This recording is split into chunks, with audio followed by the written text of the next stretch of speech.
네, 안녕하세요. 정혁진입니다. 이제는 3월이 거의 다 가고 있는 것 같습니다. 오늘이 3월 30일이고, 그 내일이면은 3월의 마지막 날. 그러면은 이제 올해도 벌써 25%가 지나가는 거 아닌가 그런 생각 들고요. 4분의 1이 지나가는 것 같습니다. 참. 2026년이 시작한 게 엊그제 같은데, 또 이렇게 시간이 잘 가는 것 같습니다. 그래서 3월 잘 마무리하시고 그 다음에 4월도 잘 준비하셨으면 좋겠습니다. 그 다음에 이제 오늘도 이진호 선생님, 그리고 이형근 선생님, 허성철 선생님, 박동현 선생님, 안혜진 선생님, 그리고 양정순 선생님까지 그 많은 분들이 후원해 주시고 응원해 주셔가지고 제가 큰 힘이 되는 것 같습니다. 그래서 다시 한번 감사하다는 말씀 드리고 싶고요. 그 다음에 오늘은 말씀드렸던 것과 같이 박광렬이라고 하는 사람에 대해서 간단하게 말씀드리고 정리를 해볼까 어쨌든 그런 생각을 하고 있습니다. 그래서 박광렬이 누구냐면은 우리 동남아시아 한국계로 전 세계 사람은 다 아니겠죠. 그 한국계 동남아시아 마약 왕이 3명이 있었어요. 그 사람이 누구냐면은 한 명은 박광렬이고 또 한 명은 누구냐면 김형렬이라고 하는 사람인데 이 사람은 텔레그램 닉네임이 사라킴이었어요. 그래서 사라킴 하면은 여자일 줄 알았는데 그런데 알고 봤더니 김형렬이라고 한 남자였고 그 다음에 또 한 명이 누구냐면 최정옥이라고 하는 사람인데 이 사람은 남자인지 여자인지 제가 확인을 못했어요. 그런데 이 사람은 어떤 사람이냐면은 북한에서 넘어온 사람이에요. 쉽게 말하면은 탈북자. 그런데 이 3사람 중에 나이는 김형렬이 제일 많았고 그 다음에 박광렬, 그 다음에 탈북해온 최정욱이라고 하는 사람은 39살이니까 제일 젊다라고 볼 수 있겠죠. 그래서 김영렬도 검거가 됐고 그 다음에 박광렬도 이제 검거가 됐는데 필리핀에서 검거가 돼서 수감 생활하다가 그러다가 한국으로 송환이 됐죠. 그 다음에 최정욱은 잡혔는지 안 잡혔는지 그거 제가 잘 확인을 못하겠습니다. 어쨌든 이렇게 동남아시아의 3대 마약 왕들이 있었는데 이 사람들로 인해 가지고 우리나라가 마약이 지금 굉장히 많이 유행하게 됐다. 일단은 그런 생각이 듭니다. 그래서 제가 벌써 몇 년 됐는데 저희 사무실로 어떤 사람들이 찾아왔는데 마약했다라고 해가지고 찾아왔었어요. 근데 제가 깜짝 놀랐어요. 저희 어렸을 때만 하더라도 마약, 특히 필로폰 같은 거는 생각만 해도 무섭지 않습니까? 그래가지고 저는 이런 필로폰이나 이런 마약 같은 것들은 아주 부잣집, 특히 이제 미국이나 이런 데 유학 가는 부잣집 아이들이나 하는 것 또는 어떤 사람들이 하냐면 연예인들이나 하는 것 이렇게만 생각을 했었는데 그렇지가 않더라고요. 동남아시아 가서 베트남, 필리핀, 캄보디아 이런 나라 가면 마약이 세고 셌다는 거죠. 그래가지고 우리나라에 생각보다 마약이 굉장히 많이 퍼져 있는데 저희 같은 사람들이 생각하는 것보다 훨씬 더 마약이 심각할 정도로 퍼져 있는데 그런데 이렇게 우리나라에 마약을 퍼뜨린 사람이 3명을 꼽으라고 하면 박광렬, 그 다음에 김형렬, 사라킴, 그 다음에 최정옥 이런 사람들이 아주 우리나라의 마약을 전파하는 큰 역할을 하고 있다. 그 다음에 사실은 또 마약이 어디서 많이 나오냐면 동남아시아 이런 데도 있지만 북한산 마약이 굉장히 위험하다고 제가 들었어요. 그래서 북한산 마약은 굉장히 퀄리티가 높대요. 마약이 퀄리티가 높으면 좋은 거겠습니까? 오히려 더 나쁜 거지. 그런데 어쨌든 북한에서는 정권 차원에서 이렇게 마약도 하나의 외화 수입 사업으로 그렇게 하니까 이런 식으로 해서 우리나라에 마약이 많이 퍼지고 있는데 마약이 퍼지면 어떻게 되느냐? 박광렬 같이 되는 겁니다. 그 다음에 마약하다 보면 어떻게 되느냐? 황하나 같이 되는 겁니다. 그래서 오늘은 그런 부분들 이야기를 잠깐 하고 정리하도록 하겠습니다. 박광렬이 몇 년생이냐면요. 1978년생이에요. 그러면은 저보다 11살 밑이라고 생각하면 한국 나이로 한 48살 정도 됐겠네요. 그런데 이 박광렬이라고 한 사람이 처음부터 이렇게 막 음험하고 처음부터 조폭이고 뭐 이렇게 뭐 중고등학교 다닐 때부터 조폭 형님들하고 어울려가지고 그 뭐 주먹개나 쎄고 그러면서 어둠의 세계로 들어가는 사람들도 있지 않습니까? 그런데 제가 봤을 때 박광렬은 그랬던 것 같지가 않아요. 그래서 그 며칠 전에 그 인천공항으로 압송되어 오는 거 보신 분들 많을 거고 그 다음에 머그샷 찍었습니다. 머그샷 찍어가지고 신상 공개까지 생년월일도 다 나왔어요. 1978년 9월 15일생이다. 그래가지고 수염 이렇게 기르고 굉장히 험상 맞고 그 다음에 어떤 PD 보고 그 공항에 나와 있던 어떤 PD 보고 째려보면서 너는 남자도 아니여 이렇게 이야기를 갖다가 하는 것도 보고 그랬는데 그런데 박광렬이 찍힌 사진이 박광렬이라고 한 사람이 언론에 처음 나왔던 건 언제냐면은 2011년이었어요. 2011년 1월에 어떤 뭐 그 전문지 있지 않습니까? 식품 관련된 전문지였던 것 같은데 거기에 기사가 나오고 거기에 사진도 나왔는데 근데 그 사진은요. 그야말로 평범한 너무너무 착하게 생긴 그러한 젊은이였단 말이죠. 2011년이면은 몇 살입니까? 33살이었어요. 박광렬이 33살에 처음으로 기사에 신문 기사에 나왔는데 어떤 기사가 나왔냐면은 기분이 좋아가지고 박광렬 씨가 그때 타이틀은 이사인데 대표였던 것 같아요. 뭐 대표이사는 그 실질적으로 오너였던 것 같은데 대표이사라고 한 타이틀을 쓰지 않고 그냥 박광렬 이사 이렇게 나왔던 것 같더라고요. 그런데 이 사람이 기분이 되게 좋았어요. 식품 관련된 전시회였는데 왜 기분이 좋았냐면 계약을 체결한 거예요. 어떤 계약을 체결했냐면 납품 계약을 체결했는데 참치를 백화점에 납품하는 그것도 장기 계약을 체결했는데 계약 규모가 사이즈가 상당히 컸던 것 같아요. 한 달에 1억. 지금도 1억이라고 하면 한 달에 1억 매출이면 그러면 그 백화점으로만 1년에 12억 아니겠습니까? 작은 돈이 아니잖아요. 그런데 중요한 거는 2026년이 아니라 2011년도면 15년 전이에요. 15년 전에 월 1억짜리 그러니까 1년에 12억짜리 백화점 납품 계약을 짰으니까 얼마나 기분이 좋았겠습니까? 그러니까 이 박광렬 이사가 뭐라고 이야기했느냐. 지금 우리나라 참치 이제 참치 전문이었거든요. 우리나라 참치는 뭐 참치캔 같이 그런 그게 지금 우리나라에 뭐 옛날만 해도 뭐 지금 뭐 참치캔 동원 참치 사조 참치 해가지고 참치캔 따가지고 거기에다가 라면에다가 그냥 식은밥이랑 해가지고 김치랑 참치랑 막 그렇게 많이 먹었던 것 같은데 저도 그 당시만 해도 우리나라 사람들 그렇게 참치캔 통조림 많이 먹었는데 박광렬 씨는 그게 마음에 안 들었던 것 같아. 우리나라가 2011년이면 중진국 넘어서 이제 선진국으로 가고 있는데 그런데 응? 이렇게 남자도 아니여. 그런 거 먹으면 뭘 먹어야 된다?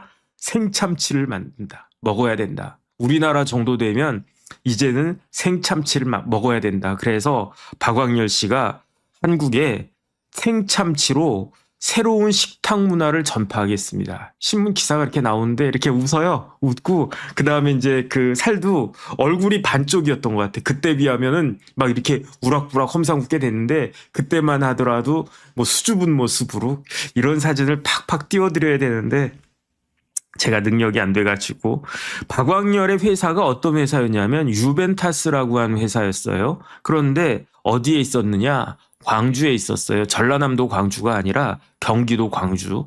뭐 하는 회사냐면 수산물 특히 참치를 수입하고 유통하는 회사였어요. 여기에 유통이 중요한 것 같습니다. 어쨌든 1월 달에 그 기사가 나오고 2011년에 3월에도 3월 16일자도 기사가 났는데 유벤타스가 뭘 한다? 생참치 해체 쇼를 한다. 이런 기사가 떴더라고요. 제가 그걸 찾아봤더니 어디서 하느냐? 대전에 가면 세이브존이라고 있어요. 그 세이브존이 대전 법원 근처에 있었던 것 같은데 그래서 제가 대전에 재판하러 갔다가 뭐 부근에 이제 거기에 무슨 이마트도 있었던 것 같은데 세이브존도 어쨌든 대전에 있는 거 제가 기억해요. 그래가지고 세이브존 가서 제가 무슨 파카 하나 샀던 기억이 나는데 어쨌든 그 대전의 세이브존에서 뭘 했느냐.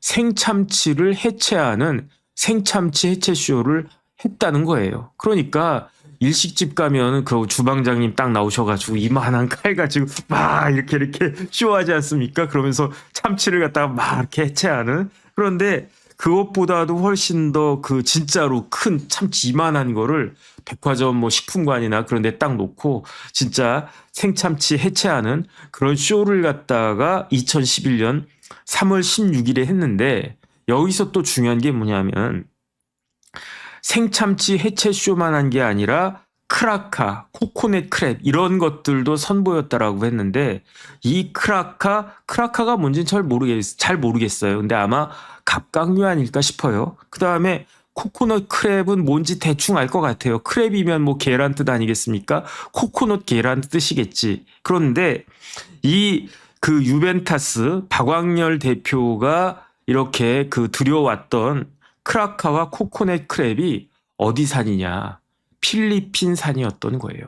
그러면 유벤타스는 유통회사라고 그랬어요. 그 다음에 어디서 이런 수산물을 가지고 왔느냐? 필리핀에서 가져왔다는 거죠. 그러니까 박광렬은 그때 이미 2010년대 초반 그 전부터 필리핀과 이런저런 사업하면서 필리핀에 대해서 상당히 잘 알고 있는 사람이 아니었을까? 저는 그렇게 추정이 되더라고요. 근데 이렇게 젊은 사업가 박광렬이 30대 초반에 야, 백화점에 이제 납품권 내가 딱 얻었어. 그럼 여기에서 한 달에 10%씩만 먹어도 이것만 가지고도 참치만 가지고도 한 달에 1,000만 원 벌어.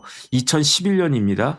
거기에다가 이것저것 다른 사업까지 하면 야, 나 금방 부자 되겠네. 이렇게 기분이가 좋았을 것 같은데, 그런데 이 박광렬이 어떤 일을 당하느냐? 사기를 당했대요. 사기를 당해가지고 눈앞이 캄캄해졌겠지. 그런데 사기당한 박광렬이 뭘 했느냐? 제가 봤을 때는 사기당한 박광렬이 사기를 친 것 같아요. 그 사기가 어떤 사기냐면, 기억하시는 분들 계실지 모르겠는데 IDS 홀딩스라고 하는 회사가 있었어요. 이게 어떤 회사냐면 이거 근사하네요. IDS 뭐의 약자인지는 잘 모르겠는데 앞에 영문이 쫙 들어가 있어. 그 다음 뒤에 홀딩스, 그럴듯한 회사 같이 보이지 않습니까? 그런데 이 회사가 어떤 회사냐면 이른바 폰지 사기를 했던 그런 회사였던 거예요. 그래서 뭐라고 사람들을 현혹했냐면 홍콩에 FX 마진 거래에 투자하겠다. 쉽게 말하면 외환, FX가 외환이란 뜻 아니겠습니까? 외환 마진 거래에 투자를 하면 어떻게 된다? 수익률이 괜찮다. 그래가지고 수익률이 진짜로 많이 나온다. 그러면서 그 나한테 돈을 맡기면 한 달에 이자로 얼마를 주느냐? 작게는 1%, 한 달 이자입니다. 연이자가 얼마가 되겠습니까? 12%예요. 야, 12%면 괜찮지. 요즘도 이제 지금은 이자가 조금 아마 이자율이 올라갈 것 같습니다. 그래서 이제 그 하는 총재가 바뀔 것 같은데 신현송 씨라고, 아마 지금은 그 금리를 계속 누르고 있었는데 이제는 더 이상 안 되겠다 해서 금리가 올라가면 대출이자 올라가고 그러면 또 아주 큰 파장이 있지 않을까? 오늘도 주가가 많이 빠졌던 것 같은데 그냥 출렁출렁 하는 것 같습니다. 지금 같은 때에는 진짜 돈은 똑바로 두고 정신 똑바로 차려야 되지 않겠는가? 근데 어쨌든 이 IDS 홀딩스라고 하는 회사가 2011년부터 2016년까지 장장 5년을 사기를 쳤는데 어떤 식으로 그럴듯하게 사기를 쳤냐면은 홍콩의 FX 마진 거래에 투자하면 떼돈 번다. 그래가지고 내가 우리한테 투자하면은 한 달에 1%부터 몇 %까지 주느냐? 10%까지 준다고 속인 거예요. 그러면은 한 달에 10%면은 1년이면 얼마입니까? 120%예요. 10달만 맡기면은 본전 뽑는 거예요. 그러면 저 같은 사람, 내가 지금 뭐 여유 있는 돈이 얼마쯤 있나? 한 3천만 원 있나? 3천만 원도 받아줘요? 에이, 조금만 더 하지. 한 달에 5% 주는데 한 달에 10%도 주고. 아이고, 돈 놓고 돈 먹기야. 그냥 가만히 있으면 돈 버는데. 아이고, 뭐 3천 가지고 그게 차겠어? 그럼 어떻게 하겠습니까? 여윳돈 3천만 원에다가 사람들한테 야, 이거 빌려가지고. 그 다음에 같이 투자하자. 이것도 아닐 거예요. 아마 혼자 먹으려고. 그러다가 어떻게 됐다? 홀라당 다 날렸다. 이 회사가 얼마나 그럴듯하게 사기를 쳤냐면 일단 홍콩 FX 홀딩스, 마진 이런 거 트레이드 그럴듯하지 않습니까? 12,000명이 속았대요. 12,000명이. 그래가지고 그 손해액이 얼마냐면 무려 1조 960억. 1조 1,000억 가까운 돈을. 그러니까 1인당 1억 가까이 손해를 본 거예요. 그럼 얼마나 그 속이 타겠습니까? 이런 일들이 IDS 홀딩스고 이걸 보고 뭐라고 이야기했냐면은 그 IDS 홀딩스 사기친 그 사기꾼이 누구냐면 김성훈이라고 하는 사람인데 이 사람을 뭐라고 부르냐면 제2의 조희팔이라고 불렸어요. 그래가지고 이 김성훈은 2017년에 징역 15년이 확정됐습니다. 그러면 언제 나옵니까? 32년에 나오는 거지. 지금 26년이니까 한 5년 정도 더 살면 그러면 이제 김성훈이 나오겠지. 그러면 그 많은 돈은 어떻게 됐겠습니까? 묻어놨겠지. 1조 1,000억을 사기를 쳤는데 그중에 10%만 안 보이게 묻어놨어도 1,000억 아니겠습니까? 그러면은 1,000억만 번다라고 해도 1,500억 벌었다. 그러면은 이 사람은요 연봉이 100억이었다는 이야기예요. 어쨌든 이러한 일들이 있었는데 제 생각에는 신문 기사마다 조금씩 다르던데 박광렬도 이 IDS 홀딩스 관련해서 주변 사람들한테 뭐 권유하고 모집책 같은 역할을 한 것이 아닌가 싶어요. 그런데 어떻게 되겠습니까? 이 IDS 홀딩스의 연루가 됐던 박광렬 한편으로는 사기 피해자였는데 한편으로는 사기 가해자가 됐던 거예요.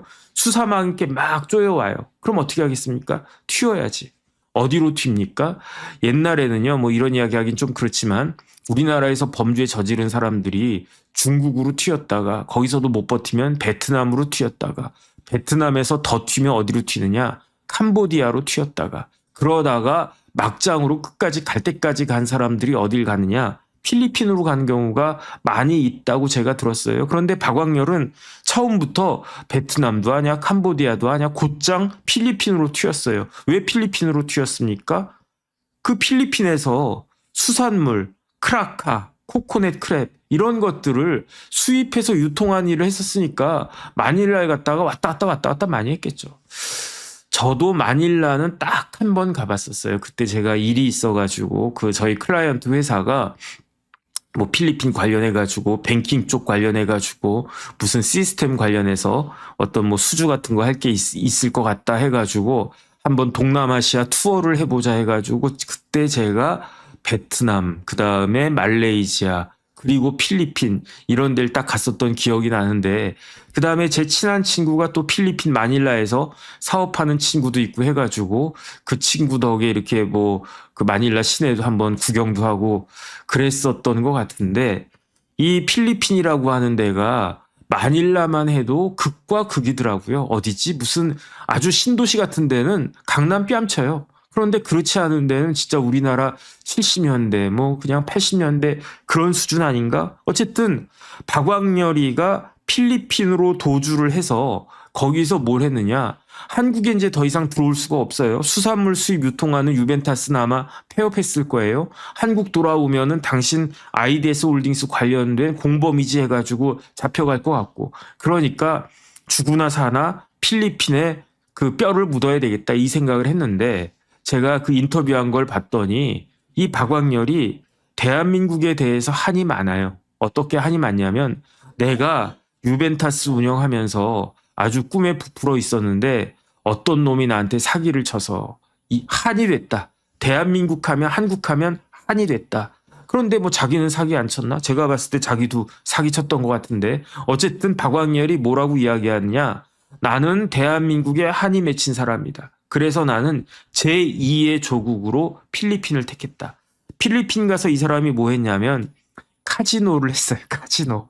제가 그 최민식 나온 그 카지노 그걸 갖다가 재밌게 봤는데 물론 제가 드라마를 이렇게 처음부터 끝까지 정주행하지는 못해요. 그럴 시간도 안 되고 또 넷플릭스 우리 집에 켜지지도 않나 뭐 잘 모르겠어요. 글로리도 제가 정주행해서 보는 게 아니고 제가 재밌게 봤다라고 한 건 뭐냐면은 사람들이 이렇게 잘라가지고 뭐 해설하면서 딱딱 띄워주는 거 있잖아요. 뭐 쇼츠도 있고 뭐 뭣도 있고 그런 거 동영상 뭐 한 20분짜리 뭐 그런 거를 제가 이렇게 쭉 봤는데 글로리도 이제 그렇게 봤고, 그 다음에 카지노도 그렇게 봤는데, 재밌더라고요. 카지노 재밌더라고요. 그 다음에 마닐라 공항에 딱 내려보니까 공항 근처에 어마어마하게 큰 호텔들이 있고, 거기서 카지노가 있고, 그러니까 그냥 카지노 하는 사람들은, 도박하는 사람들은 굳이 시내까지 갈 필요도 없이 공항 근처에서 그냥 그 뭐 카지노 하다가, 그 뭐지? 카지노가 아니라 뭐죠? 뭐 어쨌든 도박하다가 그러다가 돈 떨어지면 한국 오고 뭐 그다음에 거기서 밥 먹고 뭐 심심하면 수영도 하고 뭐 수영할 시간이 있겠습니까? 카지노 하니까 그 호구 형님 생각나네. 호구 형님 어떻게 되셨나 모르겠다. 어쨌든 그런 생각이 듭니다. 그래가지고 이 카지노 사업을 쭉 했는데 정식 카지노 사업을 한 게 아니에요. 정식 카지노 사업을 한 게 아니고 뭘 했느냐? 불법 도박 알선을 갖다가 했다는 거예요. 그러니까 정식 호텔에서 이렇게 뭐 룰렛하고 그다음에 뭐 이런 거 하고 뭐 그런 거를 박광렬 같은 사람이 할 수 있겠습니까? 그러니까 사람들 꼬여가지고 그냥 자기들만의 그 게임장 딱 만들어서 거기서 그 뭐 카지노를 도박을 하는데 그거는 필리핀 정부 입장에서도 불법 아니겠습니까? 한국 사람 상대로 그런 걸 했겠죠. 그런 걸 하고 그 다음에 이렇게 도박하는 것도 돈이 되지만 더 돈이 되는 건 뭐겠습니까? 이른바 꽁지라고 하는 카지노에도 다 나와요. 그래가지고 최민식도 처음에 돈 빌려가지고 험상궂게 생긴 누구지? 상구인가? 이렇게 불러가지고 형님 돈 갚으셔야죠. 그러니까 뭐 최민식이 내가 안 갚을 줄 아냐 이 새끼야 뭐 이러면서 나를 갖다 뭘로 보긴 채무자로 받겠지. 그런 일을 박광렬이 했는데 그런데 어떤 일이 있었느냐? 이 IDS 홀딩스 연루된 사람이 3명이 필리핀으로 그 넘어온 거예요. 박광렬은 먼저 가서 그다음 필리핀을 먼저 잘 알고 있었으니까. 어떤 기사를 보면 정확하지는 않던데 확인 제가 못했는데 박광렬 씨의 어떤 친척이 마찬가지로 IDS 홀딩스에 연루가 됐었는데 그 사람이 이 IDS 홀딩스 해가지고 돈을 한 150억 정도 벌었던 이 3사람을 필리핀으로 가라라고 하면서 박광렬하고 연결시켜줬다는 그런 기사도 그 제가 봤는데 정확한지는 모르겠습니다. 어쨌든 중요한 건 뭐냐면 3명이 필리핀으로 톡겼어요. IDS 홀딩스 해가지고 이 사람이 얼마를 그 IDS 홀딩스에서 사기를 쳤냐면은 138억 뭐 이 정도 나온 이야기도 있고 그 다음에 뭐 한 150억 어쨌든 100억 넘는 한 150억 가까운 돈을 이렇게 피해자들 등을 쳐가지고 그래가지고 그 돈 가지고 필리핀으로 도망왔다는 거예요. 그러면서 어디에 숨었느냐? 그 박광렬 집에 그 숨었다는 거예요. 그러면 박광렬이 어떻게 했느냐? 그 뭐 성이 뭐 맹씨도 있었고 뭐 김씨도 있었고 뭐 성도 있었는데 제가 성까지는 그 적어놓지 않았습니다. 그런데 이 사람들한테 박광렬이 요구한 건 딱 하나예요. 그게 뭐냐면은 내가 우리 집에서 먹여주고 재워주고 그 다음에 더 중요한 거는 보호해 줄 것이다. 그런데 내가 밥값 이런 거 안 받는다. 뭘 받느냐? 카지노에 투자하기만 하면 된다. 그러면은 카지노 투자하면은 내가 어떤 뭐 큰 돈을 이 사람한테 주는 게 아니라고 생각했을 거 아니에요. 그래가지고 보니까 7억 2천만 원을 그 카지노에다가 데포짓을 했는데 이 7억 2천만 원을 뽑아서 쓸 수 있는 권한은 누구에게만 있었느냐? 박광렬에게만 있었던 거예요. 3명이 남자가 2명, 여자가 1명이었어요. 이남 일녀 하니까 좀 그러네. 어쨌든 남자가 2명, 여자가 1명이었는데 이 3사람이 7억 2천만 원을 박광렬한테 맡긴 거예요. 준 게 아니에요. 맡긴 거예요. 그러면서 박광렬은 이 돈 가지고 카지노 사업에 투자를 한다 해가지고 카지노에 디파짓을 해놨는데 그런데 그 필리핀 그 카지노 문서를 딱 보니까 이 7억 2천만 원을 뭐 페소, 뭐 몇 페소가 되겠죠. 이 7억 2천만 원을 위드드로 인출할 수 있는 권한은 누구에게만 있었다? 박광렬에게만 있었다. 그래가지고 처음에는 이 필리핀으로 도주한 3명이 마음이 급해가지고 나 잘못하면 깜빵 가겠다 싶어가지고 필리핀으로 급하게 왔는데 그런데 이 사람들이 있었던 데는 마닐라가 아니었어요. 마닐라가 아니고 어디에 있었냐면 바콜로드라고 하는 그 지방에 있었는데 이 바콜로드는 마닐라하고 한 500km 정도 떨어져 있대요. 그런데 여기에 사탕수수가 많이 난대요. 그래서 바콜로드 하면은 사탕수수의 수도 이렇게 그 불려지는 그 지방에 그 누구야 박광렬하고 아마 이랬겠죠. 마닐라 있으면 잡혀갈 수도 있고 사람들 눈도 있고 하니까 조금 더 안으로 들어가야 돼. 거기가 어디다? 바콜로드다. 그 다음에 그 바콜로드에 가면 박광렬이가 잘 보호해 줄 거다. 그다음 바콜로드에도 뭐 카지노가 있었나 보죠. 그런데 처음에 이제 급한 마음으로 딱 왔어. 근데 이제 어느 정도 이렇게 딱 안정이 됐어. 그러다 보니까 뭐가 생각나겠습니까? 돈이 생각날 거 아니에요. 박광렬 씨 우리가 7억 2천만 원 당신한테 줬잖아. 준 게 아니잖아. 같이 그 카지노 사업에 투자하는 걸로 해가지고 수익이 나면 배분하기로 했었잖아. 그런데 진짜로 수익이 났대요. 진짜로 수익이 나니까 이 사람들이 딱 보니까 옆에서 눈치를 보니까 수익이 난 것 같단 말이야. 돈이라고 하는 건 뭐 많으면 많을수록 좋은 거지 뭐 다다익선이지. 그러면서 수익금 언제 줄 거야? 그다음 원금 언제 줄 거야?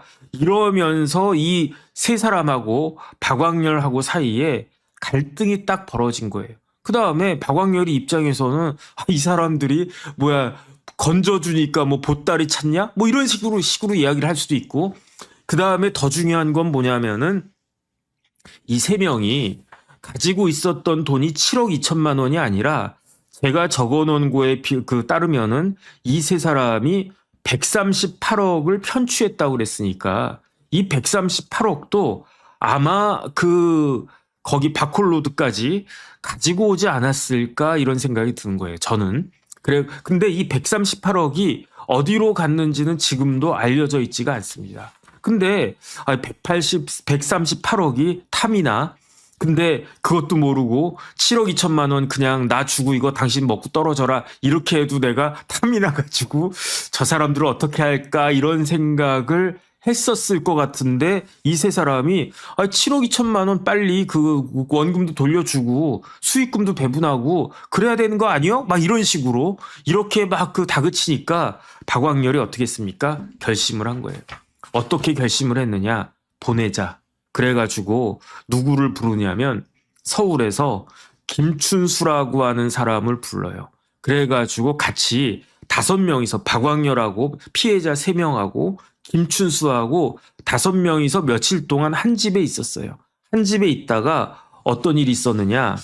2016년 10월 11일이었어요. 새벽에 아마 그 세 사람, 피해자 3사람을 총으로 이렇게 막 협박하면서 차에 태웠던 것 같아요. 그 다음에 바콜로드가 뭐가 유명하다고 그랬습니까? 사탕수수가 유명하다고 그랬잖아요. 그래가지고 그 사탕수수 밭으로 끌고 가가지고 그래서 처음에는 김춘수가 죽이려고 했대요. 김춘수가 목을 갖다가 졸랐는데 목 조르고 하니까 잘 안 죽었나 봐. 그 다음에 뭐 반항하고 막 그러니까 박광렬이 어떻게 했느냐. 그 총으로 머리에다가 직접 이렇게 대고 총을 쏴버렸대요. 머리에다가 직접 총을 쏴버렸대요. 그럼 이거는 김춘수의 이야기예요. 박광렬은 뭐 그 다른 이야기를 하는 것 같아요. 그런데 김춘수는 잡혔어요. 한국에 그리고 난 다음에 그런 범행이 있고 난 다음에 김춘수는 한국에 돌아왔는데 그 시신을 원래는 삽을 들고 그 사탕수수 밭에다가 그 매장을 하려고 했는데 새벽에 갔는데 해가 이렇게 막 떠오르기 시작하는 거야. 그러니까 귀찮아서 그랬는지 잘못하다가 들킬지 모르겠다 해서 그랬는지 시신을 한 절반 정도만 그렇게 처리하고 그리고 그냥 돌아왔는데 그거를 금방 누가 발견했냐면 사탕수수밭에 일하러 간 농부가 발견한 거예요. 그래가지고 필리핀에 파견 나간 한국 경찰 해가지고 막 탐지해가지고 어떻게 됐느냐. 10월 11일에 범행이 있었는데 그런데 11월 17일에 박광렬이 잡혀요. 처음에는 10월 11일에 그 범행이 있은 다음에 며칠 뒤에 한국 경찰하고 박광렬하고 면담을 했어요. 나는 증거 있으면 되라. 난 몰라. 그 사람들이 마닐라 간다라고 해가지고 내가 어디까지 태워다 주고 그들이 마닐라 갔겠지 그런데 중요한 건 뭐냐면은 그 말이 잘못된 게 그 피해자들이 어떤 옷을 입고 있었냐? 잠옷을 입고 있었던 거예요. 잠옷 입고 있는 사람이 마닐라 간다라고 한 게 그게 말이 되겠는가. 그러니까 이상하다 해가지고 박광렬 씨 다시 한번 좀 이야기 좀 합시다라고 했는데 그때는 이미 박광렬이 어떻게 됐느냐. 아차 내가 실수했구나 그런 생각을 했는지 7억 2천만 원 카지노에 디파짓 했던 거 다 뽑아가지고 그 토낀 거예요. 찾지를 못했던 거예요. 그래가지고 필리핀이라고 한 나라가 큰 나라 아니겠습니까? 거기 섬도 많고요. 숨으면 어떻게 찾겠습니까? 그랬는데 이 그 박광렬이 어떻게 체포가 됐냐면은 한 달 6일 만인 11월 17일에 마닐라에서 체포됐어요. 어떻게 체포가 됐냐면 여자랑 같이 다녔어. 어떤 여자냐? 한국 여자가 아니고 필리핀 여자랑 같이 다녔는데 이 필리핀 여자가 뭘 갖다가 하냐면 이 핸드폰으로 스마트폰으로 중독이 돼 있던 거예요. 어떤 중독? SNS 중독. 그래가지고 막 이렇게 SNS에다가 자랑하면서 이걸 막 올린 것 같아요. 아, 오늘은 오빠가 나 뭐 맛있는 거 뭐 사줬다. 오늘 우리는 어디 있다. 뭐 이런 식으로 글까지 올리진 않았겠지. 사진을 잔뜩 올렸는데 그 사진이 결정적인 증거가 돼가지고 단서가 돼가지고 그래서 필리핀에 있는 큰 콘도 뭐 한 2,000세대 정도 되는 그 콘도에 박광렬이 자기 필리핀 여자랑 숨어 살고 있었던 것을 필리핀 경찰이 덮쳐가지고 체포한 게 11월 17일이었어요. 그런데 필리핀이 얼마나 허술한 나라냐면요. 박광렬이 4개월도 안 돼가지고 탈옥을 해요. 어떻게 탈옥하냐면은 그 필리핀 이민국에 외국인 보호소가 있는데 그 외국인 보호소에 그 천장을 갖다가 뚫고 그냥 도망가 버렸어요. 그랬는데 3개월 만에 이제 잡혔어요. 뭐 도망가도 어쨌든 필리핀 경찰도 뭐 누가 잡아줬는지 잡은 거예요. 근데 이미 2017년 6월에 검거가 됐을 때 탈옥하고 검거가 됐을 때 그때 박광렬이 뭘 소지하고 있었냐면 다량의 마약을 소지하고 있었던 거예요. 그래가지고 검거돼가지고 어쨌든 뭐 깜빵에 이렇게 쭉 오래 있고 뭐 재판도 받고 뭐 그랬겠죠. 그랬는데 2019년 10월에 2차로 또 그 탈옥을 해요. 그러니까 검거된 지 2년 만에 박광렬이 또 탈옥을 하는데 어떻게 탈옥하냐면은 그러니까 이제 그 재판받으러 필리핀 법원에 갔었어요. 그리고 난 다음에 그 교도관들한테 뭐라고 이야기했냐면 같이 밥 먹읍시다. 내가 맛있는 거 사드릴게. 그래가지고 같이 밥을 먹으러 간 거예요. 박광렬이 재판 갔다가 온 거예요. 우리로 치면 저기 의왕교도소에 있다가 중앙지방법원으로 재판 받았다가 그러면 곧장 다시 교도소로 가야 되지 않나? 뭐 교도소엔 밥을 안 주나?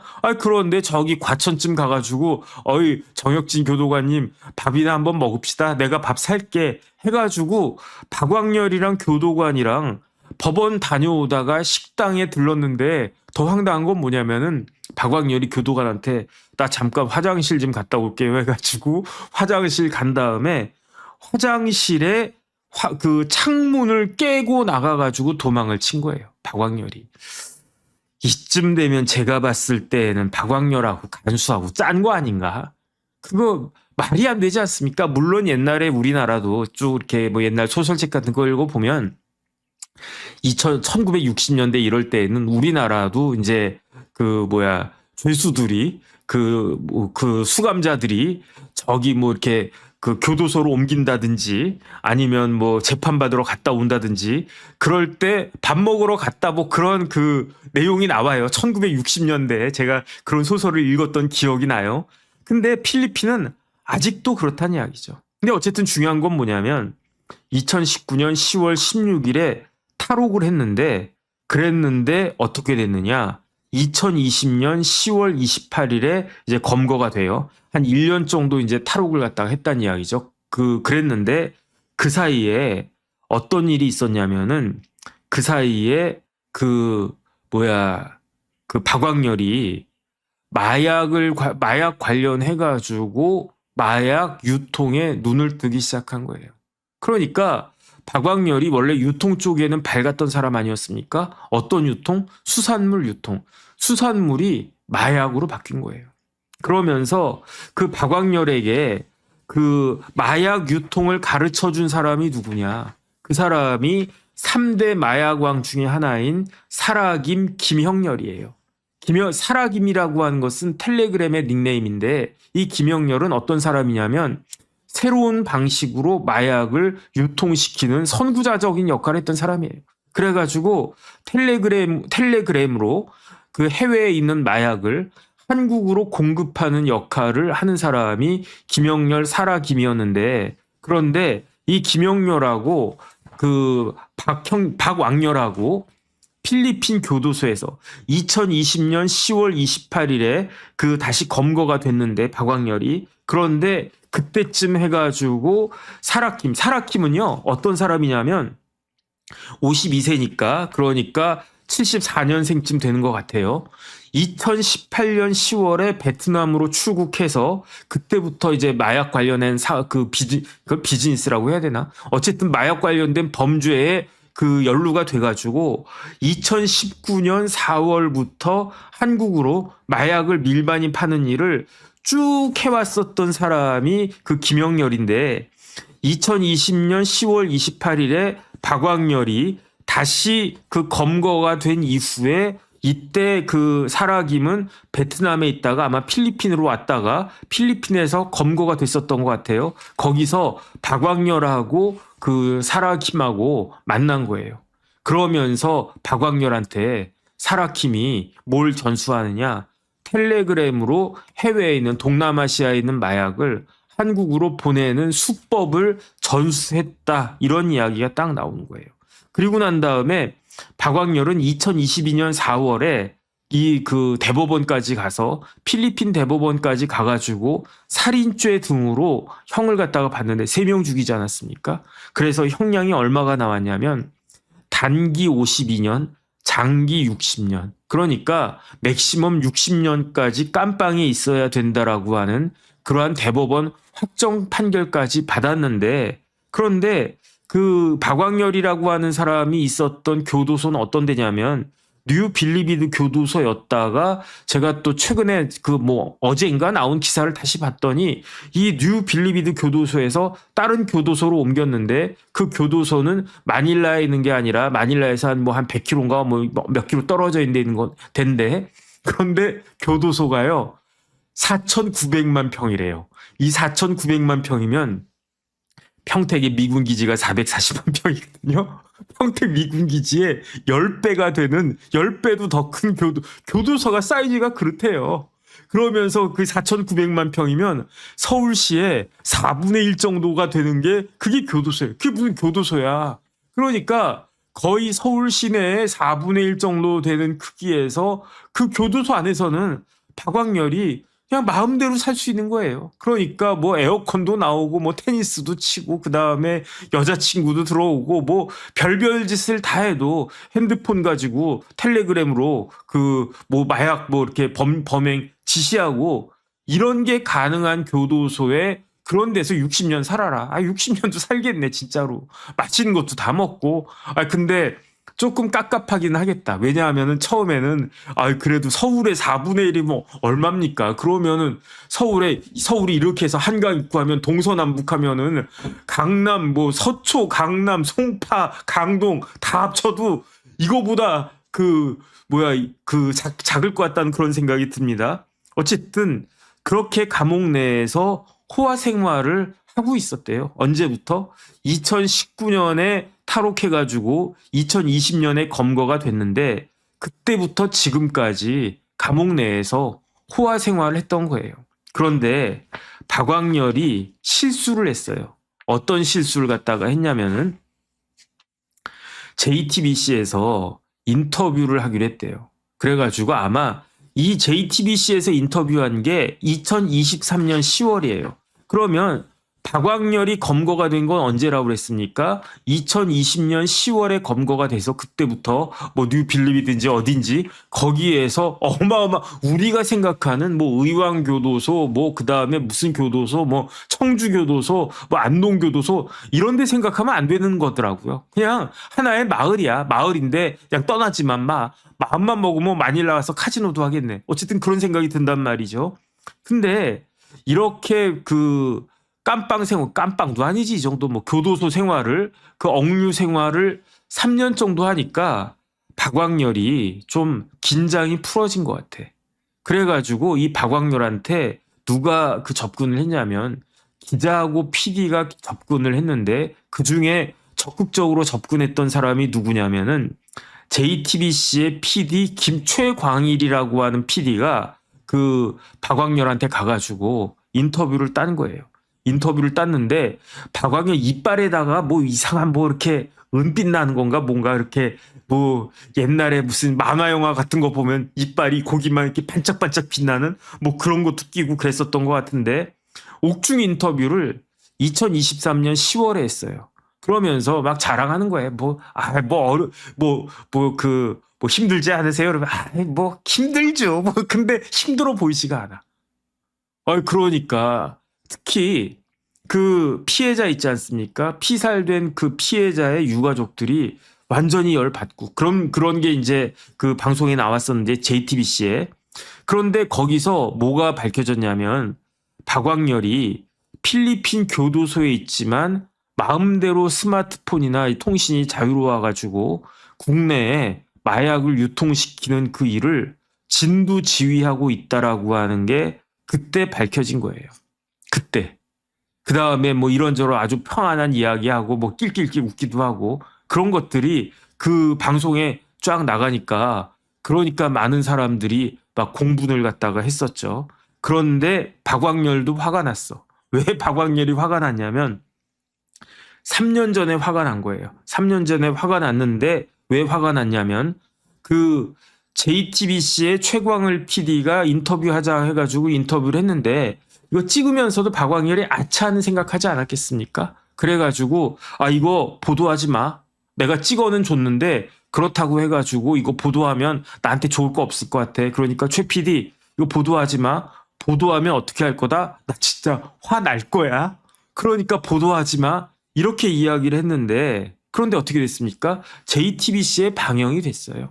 그 다음에 이게 뉴스타파인가 뭐 어딘가 여러 방송에서 그걸 따가지고 막 이게 또 확산이 됐단 말이죠. 그러니까 이 그 박광렬이가 확 열받은 거예요. 그러면서 뭐라고 이야기했느냐? 분명히 올리지 말라고 했는데 우리를 이용하고 불법 촬영까지 해서 편집하고 뉴스로 보도까지 해? 최 PD 쏴 죽이겠다. 내가 한두 번 내가 뭐 그런 뭐 경험이 없는 줄 알아? 당신도 쏴 죽이겠다.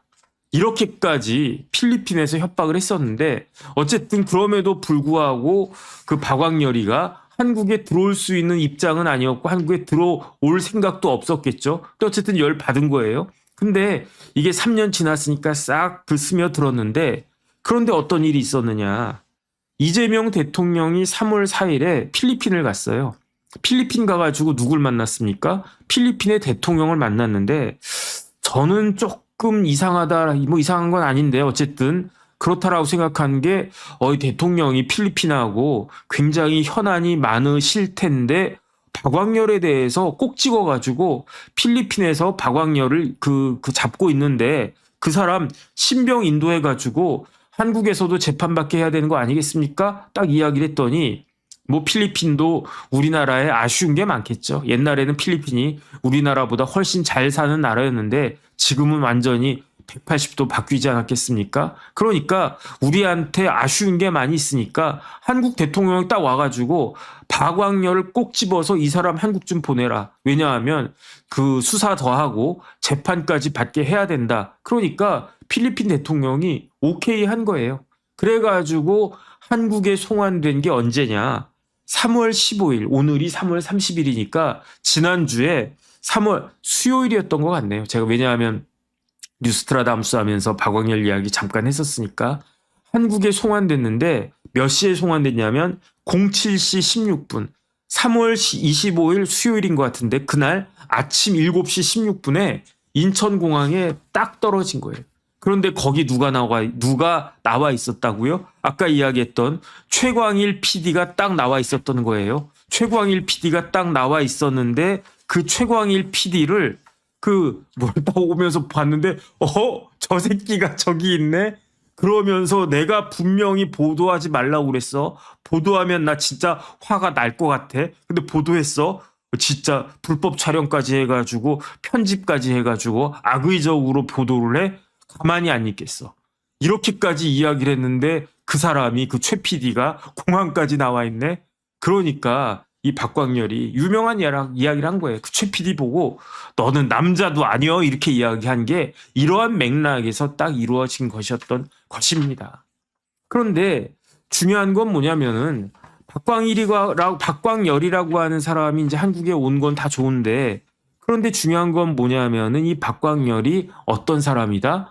뭐 이렇게 사람을 3명이나 쏴 죽이고 그런 아주 흉악범이기도 하지만 그거는 뭐 유족들한테는 굉장히 안타까운 일이고 뭐 이렇게 슬픈 일이고 억울한 일이고 그다음에 뭐 그 유족들도 사실은 그 피해자들도 뭐 사기를 갖다가 친 그런 분 아닌가 그런 생각이 들기도 들지만 어쨌든 그런 일을 당하셨으니까 뭐 안타깝다는 생각이 들기는 드는데 중요한 거는 현재잖아요. 저 박광렬에 의해 가지고 지금도 우리나라에 마약이 확산되고 있으니까. 그러니까 그러면서 이 와중에 이름이 딱 나오는 사람이 누구냐? 그게 바로 황하나예요. 황하나. 황하나는 어떤 사람입니까? 황하나는 몇 년생이냐면은 1988년생이에요. 그러니까 박광렬보다 10살 밑이야. 그런데 황하나가 왜 유명하냐? 옛날에 지금보다도 한 10년쯤 전에 그때 황하나가 유명하지 않았습니까? 왜 유명하냐면 SNS에 뭐 이렇게 그 유명한 인플루언서 같은 역할을 하지 않았나? 그 다음에 얼굴도 이쁘잖아요. 그 다음에 뭐 몸매도 이쁘고 그 다음에 지금은 88년생이 몇 살이야? 지금은 그 2026년이니까 88년생이 벌써 30대 후반이네요. 38살 막 이렇게 됐네. 하지만 10년 전 막 이러고 20대 때나 이럴 때에는 황하나가 상당한 미모를 가지고 있는 사람 아니었습니까? 이쁜데 할아버지가 정확히는 외할아버지가 재벌이래. 그럼 돈도 많겠네. 그 다음에 황하나가 보니까 경기초등학교, 대한민국의 3대 초등학교가 경기초등학교 어디 뭐 그랬습니다. 경기초등학교 나오고 부잣집 딸이니까 그 다음에 예원학교 나오고 중학교는 예원 나왔어요. 그 다음에 고등학교는 미국 유학 가가지고 뭐 베버리 힐스인가 어쨌든 좋아 보여요. 그런데 뭐 대학은 뭐 어느 전문 대학을 갔는데 뭐 졸업 못 해가지고 고졸이다 뭐 그런 이야기가 있던데 어쨌든 보니까 그 부잣집 딸에다가 이쁘고 뭐 그런 사람이 SNS에 글 많이 올리고 사진 많이 올리고 하니까 유명해졌단 말이죠. 그런데 그 황하나가 뭐로 유명해졌느냐? 2가지예요. 첫 번째는 마약. 그다음 2번째는 박유천이라고 유명한 그 배우 있잖아. 배우였나 가수였나? 가수였던 것 같은데 잘 모르겠습니다. 어쨌든 박유천은 유명해. 얼굴도 제가 기억이 나는데 이 박유천하고 결혼까지 하려고 생각했던 사람이 황하나였는데 2017년 9월에 결혼식 한다고 그랬었다고 그래요. 저는 기억이 안 나는데 찾아보니까 2017년이면 벌써 10년쯤 됐네. 9년 전이네. 그때는 박유천이 한창 상한가 치고 있었던 그런 때였는데 그러니까 황하나는 이래저래 유명할 수밖에 없지. 그런데 중요한 건 뭐냐면 황하나가 어렸을 때부터 마약에 손을 댔던 것 같아요. 그래서 뭐 이거는 정확한 건 아닌데 뭐 이런저런 뭐 이야기들에 따르면은 2010년부터 대마초에 손을 댔대요. 2010년이면 황하나가 몇 살 때입니까? 22살 때잖아요. 22살 때면 미국 유학 가가지고 뭐 대학인지 전문대학인지 그런데 다니고 뭐 그렇게 그럴 때인데 그 어린 나이 때부터 대마초에 손을 대기 시작했다는 기사가 나오는 것 같고 그리고 난 다음에 진짜로 걸린 건 언제냐면 2011년도였어요. 2011년에 마약류 관리법 위반으로 기소유예를 받았어요. 그러니까 아마 뭐 초범이고 그다음에 심각하게 그다음에 어리고 하니까 2011년이면요. 23살 때 아니겠습니까? 그때 이미 걸렸던 거예요. 걸려가지고 뭘로 어떤 처분을 받았느냐. 처벌받지는 않았는데 기소유예를 받긴 받았는데 기소유예도 범죄를 저질렀다는 이야기 아니겠습니까? 그런데 그러면 정신을 차렸어야지. 그런데 진짜로 걸렸던 건 언제냐면 2015년이었어요. 2015년 9월에 논현동에 있던 일반 가정집에서 어떤 친구하고 친구인지 뭐 후배인지 공범이 있었어요. 그 사람하고 같이 이번에는 대마초도 아니고 필로폰을 갖다가 맞았어요. 근데 이상한 일이 있었어요. 그때 같이 필로폰을 갖다가 맞았던 사람은 집행유예를 받았는데 그 재판 들어가가지고 초범이고 하니까 그 공범도 여자였던 것 같은데 집행유예형을 받았대요. 그런데 황하나는 그때 마약을 안 했다는 건가? 마약을 안 했어도 같이 있고 뭐 주사 놔주고 뭐 그랬다는 식으로 기사가 났던 것 같은데 경찰 조사도 안 받았대요 그때. 그래가지고 그 사람들이 저 황하나는 재벌 딸이니까 재벌 집안이니까 그러니까 경찰 조사도 안 받는 거 아니냐? 그러면서 황하나가 뭐라고 그랬습니까? 우리 아빠가 친한 경찰 많다. 또 이런 이야기도 했었던 것 같고. 그리고 난 다음에 이제 진짜로 걸렸던 건 언제냐? 그로부터 한 4년 정도 지났던 2019년 4월 4일에 어떤 일이 있었냐면 마약으로 긴급 체포가 됐어요. 그 전에 제가 좀 전에 말씀드렸다시피 2017년에 그 박유천하고 연인 관계다 해가지고 결혼식장까지 다 잡아놨던 것 같아요. 2017년 9월 달에. 그런데 결혼식을 하지 않고 계속 미루고 또 미루다가 파경에 이르렀는데 어쨌든 2019년 4월 4일에 2017년 9월에 결혼식 하기로 했었는데 그 다음 해인 2019년 4월 4일에 경찰이 들이닥쳐가지고 이 황하나가 긴급 체포를 당했는데 그래가지고 검사를 해봤더니 국과수에서 마약 양성 반응이 나온 거예요. 4월 4일에. 그런데 황하나만 걸렸느냐? 박유천도 걸렸어요. 박유천은 4월 19일에 그 조사 결과가 나왔는데 박유천에게서도 필로폰 양성 반응이 나왔어요. 그래가지고 황하나가 7월 19일에 징역 1년에 집행유예 2년을 받았어요. 그러니까 긴급 체포가 됐지만 그래도 실형까지 받았지만 그렇다고 해서 그냥 계속 깜빵에 있는 게 아니라 치료받는 게 더 중요하다. 그러니까 일단은 징역 1년인데 집행유예 2년 달려가지고 일단은 석방이다. 잘 치료받으슈. 이렇게 이야기를 했었는데 그게 1년도 안 돼가지고 1년밖에 안 지나가지고 2020년 12월 28일에 또 입건이 됐어요. 2020년 12월 28일에. 그런데 그 전에 어떤 일이 있었냐면 이제 박유천하고는 깨졌어요. 박유천하고는 헤어졌는데 2020년 그맘때쯤 해가지고 황하나가 어떤 자기보다 연하인 한 너댓 살 정도 미친 어떤 남자하고 같이 결혼을 했었는데 뭐 혼인신고 같은 거 한 거죠. 결혼식까지 한 것 같지는 않고 그런데 그 사람이 그 황하나의 법적인 남편이 2020년 12월 24일에 그 불행한 선택을 하고 그러니까 세상을 떴단 이야기예요. 그리고 난 다음에 나흘 뒤에 마약류 관리법 위반으로 황하나가 또 입건이 되고 그리고 난 다음에 해 넘겨서 1월 17일에 2021년 1월 7일입니다. 1월 7일에 황하나가 구속이 되는데 그런데 황하나가 구속이 되는 것도 중요하지만 황하나하고 같이 구속이 된 사람이 있었어요. 그 사람이 누구냐? 이모 씨였는데 성이 이씨고 이름까지는 잘 모르겠어요. 근데 이름보다 더 중요한 게 뭐냐면 닉네임이었어요. 황하나와 같이 구속된 사람이 그 당시 26살, 26살이면은 황하나보다도 어렸단 이야기지. 그 사람이 누구냐면 닉네임이 바티칸 킹덤이었던 거예요. 바티칸 킹덤은 어떤 사람이냐면은 2020년에 마약을 드러난 것만 50억 어치를 유통시킨 사람이에요. 바티칸 킹덤이. 그래서 1심에서 징역 10년을 받았어요. 26살짜리가 그 당시에 걸렸을 때 26살짜리인데 근데 그 사람이 징역 10년을 갖다가 받은 거예요. 그런데 더 중요한 건 뭐냐면 이 바티칸 킹덤 위에 누가 있었느냐. 누가 있었냐면 그 사람이 바로 박광렬이란 이야기예요. 그러니까 박광렬이 있고 그 밑에 바티칸 킹덤이 있고 그 바티칸 킹덤 밑에 남모씨라고 하는 사람이 있었는데 그 사람이 중간 판매책이었대요. 이 남모씨로부터 마약을 공급받은 게 누구다? 그게 황하나다. 그러니까 결국은 박광렬이 이런 마약 관련해가지고 쭉 이어지는 게 황하나한테 또 이어지는 거예요. 그런데 황하나는 이때는 어떻게 됐느냐?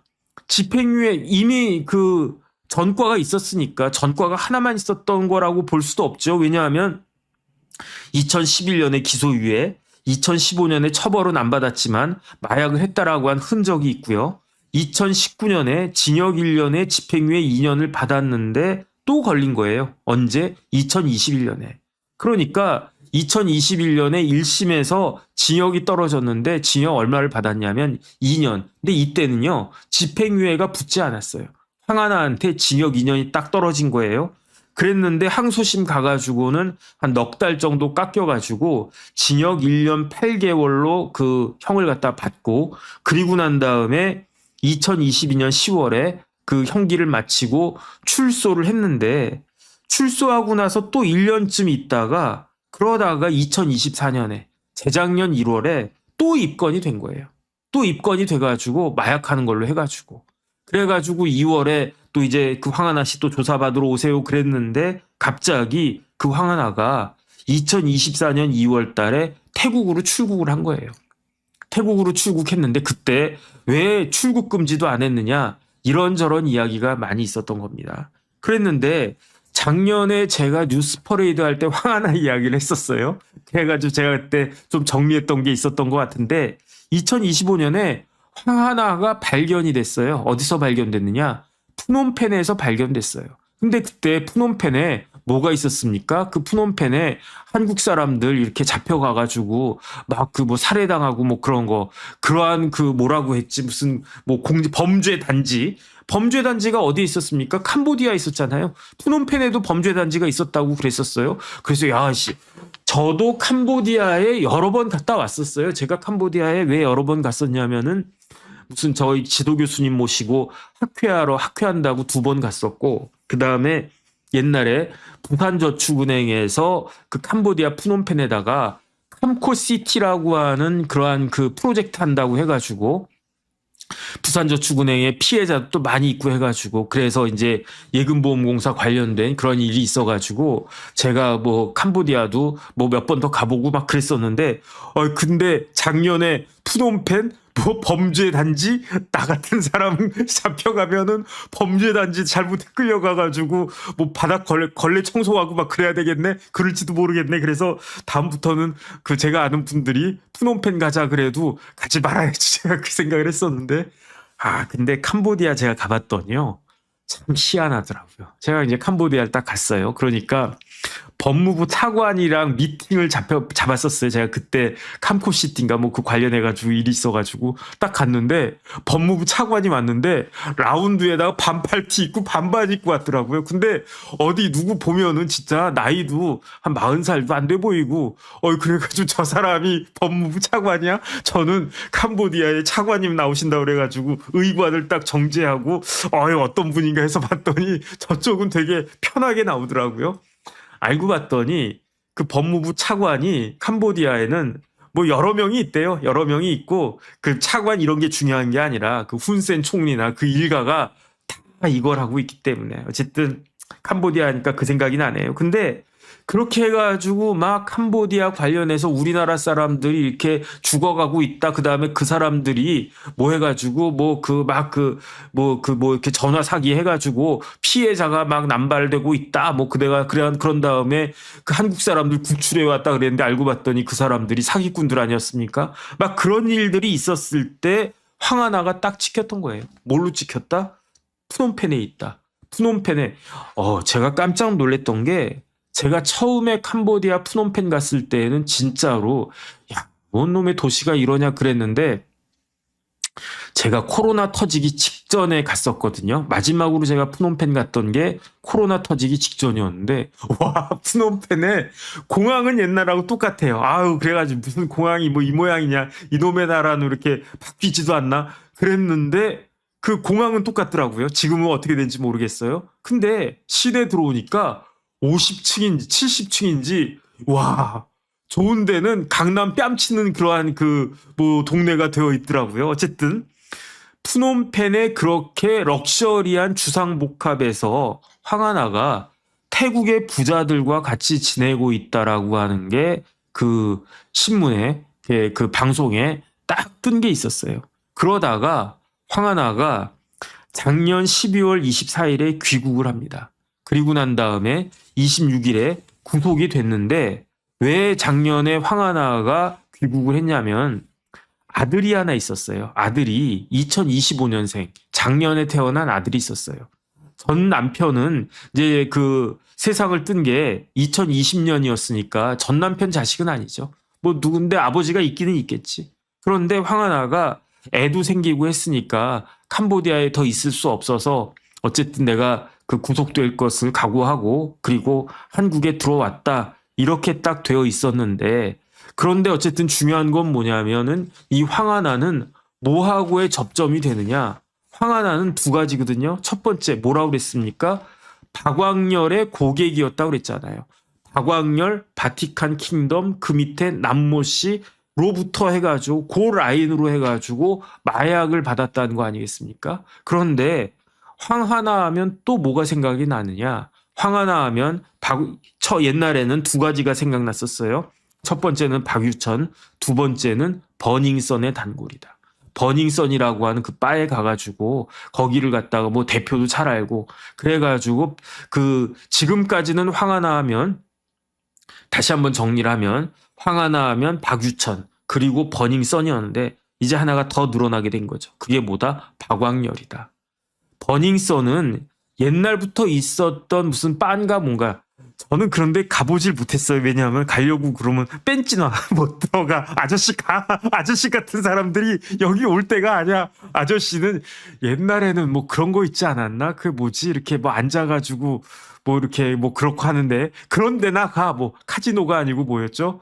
그 뭐지 스탠드바 뭐 그런 데나 가. 뭐 그래야 되나? 어쨌든 저는 스탠드바도 가본 적이 없는데 근데 버닝썬 같은 데는요, 저는 당연히 끼워주지도 않았겠죠. 그런데 어쨌든 황하나 정도 돼야 버닝썬의 단골이 됐던 것 같습니다. 그런데 버닝썬이 이전부터 있었던 이런 데를 뭐라고 해야 되나, 클럽이라고 해야 되나, 어쨌든 있었는데 버닝썬이라고 하는 이름으로 개장된 게 언제다? 2028년 2월 23일에 2028년 2월 23일에 버닝썬이 개장이 됐대요. 그래가지고 언제까지 이 버닝썬이 운영이 됐냐면 2019년 2월 17일까지 한 1년 정도 버닝썬이 운영이 되다가 그러다가 클로즈가 됐습니다. 왜 클로즈가 됐습니까? 이 버닝썬을 운영했던 사람이 누굽니까? 승리 아니었습니까? 승리가 빅토리인가? 어쨌든 그 승리가 뭐 캄보디아 가가지고 뭐 이렇게 막 이렇게 멋있게 또 연설하는 게 뭐 나왔던 것도 같은데 승리가 속해 있었던 팀이 빅뱅이었다는 것 같아요. 근데 저는 사실은 빅뱅도 잘 모르고 BTS도 잘 모르고 뭐 저희야 뭐 그냥 생각나는 게 뭐 조용필 그 다음에 저랑 방위 뭐 동기는 아닌데 같이 우리 사단에서 방위했던 사람이 김민우라고 어색해진 짧은 머리를 보여주기 싫었어. 뭐 그런 정도가 저하고 같은 세대지 뭐 빅뱅 뭐 H.O.T 뭐 이런 사람들은 제가 잘 모릅니다. 근데 어쨌든 빅뱅의 승리가 운영했던 클럽이 버닝썬인데 그 승리가 실형을 받았잖아요. 왜 실형을 받았습니까? 성매매 알선했다고.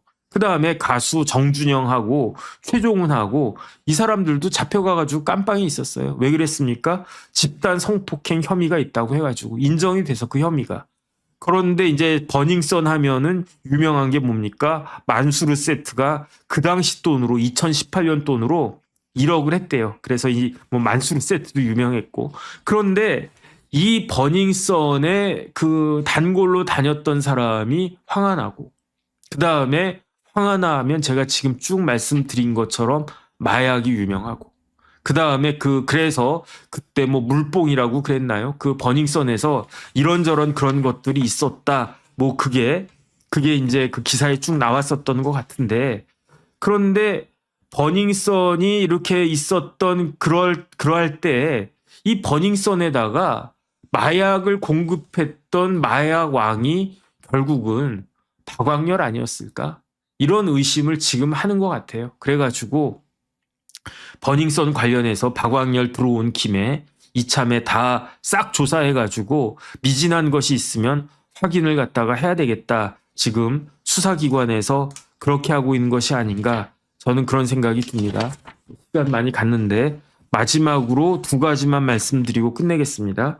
황하나 하면은 누가 생각납니까? 황하나 하면 어느 회사가 생각이 납니까?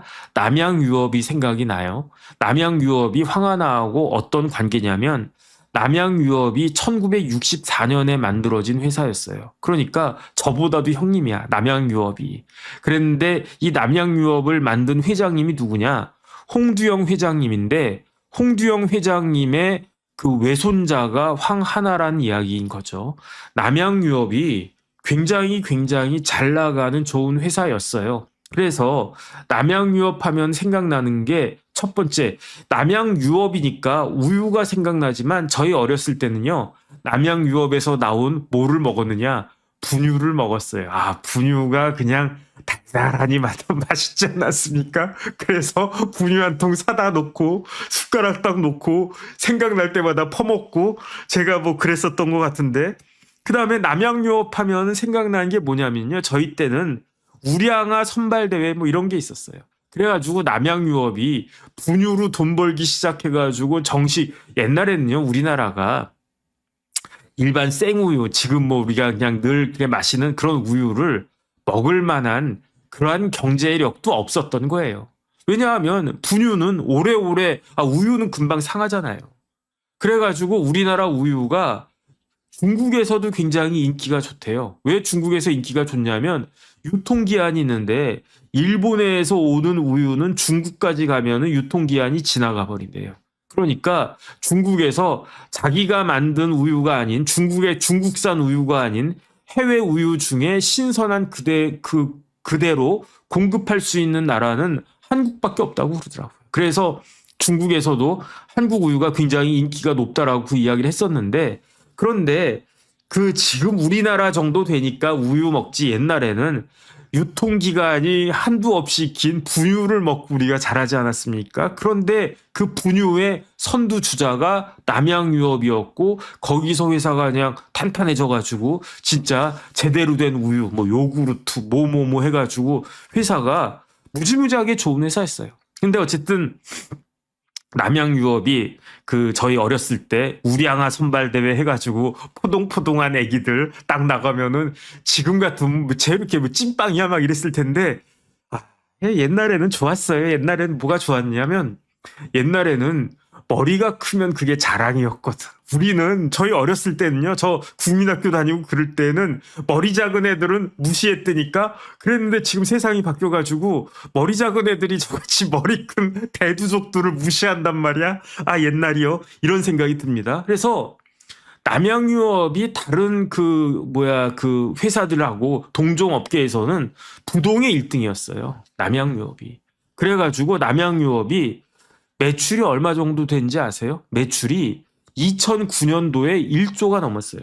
2009년도에. 16년 전, 거의 20년 전 아닙니까? 17년 전에 남양유업이 매출이 1조가 넘었던 기업인데 그런데 어떤 일이 벌어졌느냐? 화불단행이라고 안 좋은 일 있으면 계속 나오지 않습니까? 그러니까 남양유업이 잘 나가니까 회장님들부터 그렇고 그다음에 그 오너 일가가 그냥 뭐랄까 긴장끈을 놓은 것 같아요. 그래가지고 2013년에 대리점 강매 사건 같은 게 있어가지고 어떻게 남양유업 같은 회사가 대리점에 갑질을 해가지고 이거는 완전히 대리점은 울트라 을인데 재벌들이 해도 너무한다 이래가지고 그때 남양유업이 확 꺾였어요. 그리고 난 다음에 얼마 있다가 황하나 사건 딱 터지니까 저 집은 손녀가 저러네. 그러면서 남양유업이 일반 소비자들이 기피하는 그런 회사가 되어버렸어요. 그래가지고 2019년도에 매출이 1조를 돌파했던 회사가 거꾸로 가기 시작한 거예요. 언제부터? 2020년부터. 2020년에 매출이 얼마가 됐었냐면 9,536억이에요. 매출 9천억이면 9,500억이면 뭐 대단하네. 우유 팔아서 9,500이면 대단한 거 아니야? 이런 생각할 수도 있지만 남양유업이 주가가요 100만 원까지 갔던 회사예요. 95만 원 막 그렇게 갔던 회사예요. 그런데 2009년부터 2019년까지는 항상 1조가 넘던 그런 회사였는데 매출이 2020년에 거꾸로 가가지고 1조에서 깨진 거예요. 그러더니 2023년에는 계속 빠지는 거야. 그래가지고 2023년에는 매출이 7,623억까지 딱 떨어졌었는데 그 다음에 2020년부터는요. 남양유업은 계속적으로 적자였어요. 그러니까 어떻게 됐겠습니까? 견디다 못해가지고 남양유업의 홍씨 일가가 그 지분을 넘길 수밖에 없었던 거예요. 어디에다가 넘겼느냐? 한행컴퍼니라고 굉장히 유명한 펀드 회사 이런 그 M&A 전문하는 그러한 회사가 있거든요. 2024년에 한행컴에서 이 남양유업을 인수해가지고 그래서 보니까 작년에 흑자 전환을 했대요. 2023년에 매출이 7,600억이었는데 작년 2025년에 9,100억으로 흑자 전환하고 그 매출이 9,100억으로 7,600억에서 2년 만에 9,100억이면은 1년에 10% 넘게 확 늘어났다는 이야기지. 그 다음에 2024년까지 적자였는데 영업이익이 적자였는데 작년에는 52억밖에 되지는 않았지만 영업이익이 그 흑자가 돼가지고 거의 뭐 한 6년 만에 흑자가 됐다. 왜 흑자가 됐느냐? 오너리스크가 사라졌으니까. 이런 이야기가 나오는 거예요. 그래가지고 한행컴퍼니가 인수한 다음에 주가도 계속 우상향으로 많이 올라갔던 것 같아요. 그러다가 지금 최근에 그 이라크 전쟁 이라크가 아니라 이란 전쟁 사태로 지금은 조금 빠지는 것 같긴 하지만 어쨌든 결론은 뭐냐면 남양유업하고 황하나하고는 더 이상 관련이 없는 회사예요. 언제부터? 2024년부터. 왜냐하면 홍씨 집안에서 그냥 회사를 말아먹고 결국에는 한행컴퍼니한테 그 회사가 인수를 당했으니까. 그 다음 이제 마지막으로 한 말씀만 더 드리고 오늘 끝내도록 하겠습니다. 그러면 박광렬은 어떻게 될까요? 박광렬은 어떻게 생각할 수 있냐면, 한국으로 들어왔네? 그럼 한국에서 재판 받겠네? 그러면 한국에서 지난번에 사람들 쏴 죽인 것까지 해가지고 징역, 무기징역 받겠네? 그러면 의왕교도소 같은 데에서, 그런 데에서 이제 평생을 썩겠네? 이런 생각을 하는데, 그렇지가 않아요. 그렇지가 않고요.